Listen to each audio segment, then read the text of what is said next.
यह कहानी एक छोटे से गांव की है जहां एक आश्रम स्थित था। इस आश्रम में एक प्रसिद्ध संत बाबा श्रीनाथ जी का वास था, जिन्हें लोग भगवान का अवतार मानते थे। हर साल हजारों श्रद्धालु उनके दर्शन के लिए आते थे और बाबा की कृपा पाने के लिए लोग उनकी चमत्कारी शक्तियों की कहानियां सुनते रहते थे।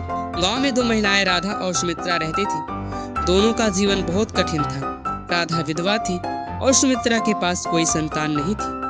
दोनों ने सुना था कि बाबा के आशीर्वाद से सभी दुखों का अंत हो सकता है, इसलिए दोनों ने तय किया कि वे बाबा के दर्शन के लिए आश्रम जाएंगे। एक दिन राधा और सुमित्रा बाबा के आश्रम में पहुंची।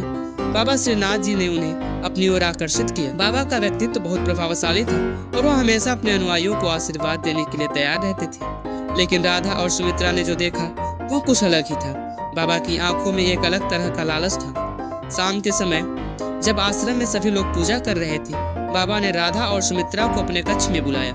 बाबा ने उन्हें कहा, तुम दोनों की तरफ मुझे महसूस हो रही है। अगर तुम चाहती हो कि तुम्हारे जीवन में सुख आए तो भगवान की कृपा पाने के लिए तुम्हें मुझे अपनी निष्ठा दिखानी होगी।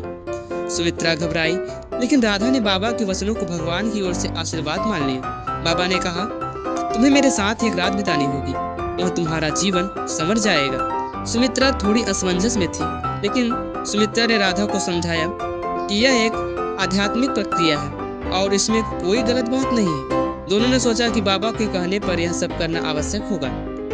रात को बाबा के कमरे में कुछ अजीब हुआ। बाबा ने दोनों से कहा, यह तुम्हारे जीवन का एक महत्वपूर्ण मोड़ है। लेकिन उसी पल राधा ने देखा कि बाबा का रूप अचानक बदलने लगा। उसकी आंखों में वह मकर रूप दिखाई दिया और बाबा ने जो किया वह भयानक था। राधा ने तुरंत वहां से भागने का फैसला लिया, लेकिन सुमित्रा ने बाबा के सामने नतमस्तक होकर खुद को समर्पित कर दिया। राधा भागते हुए आश्रम से बाहर आई और उसने सोचा कि इस नश्वर दुनिया में कई लोग भगवान के नाम पर न जाने कितनी महिलाओं का साधु महात्मा शोषण करते हैं। वह इस सच्चाई को बाहर लाना चाहती थी, लेकिन उसे डर था कि उसे लोग पागल समझेंगे। अगले दिन राधा ने गांव वालों से बाबा की सच्चाई बताने की कोशिश की, लेकिन कोई भी उसकी बातों पर विश्वास नहीं किया। गांव वाले बाबा की शक्ति से इतने प्रभावित थे कि उन्हें राधा को ही पागल करार दे दिया। लेकिन राधा हार मानने वाली नहीं थी।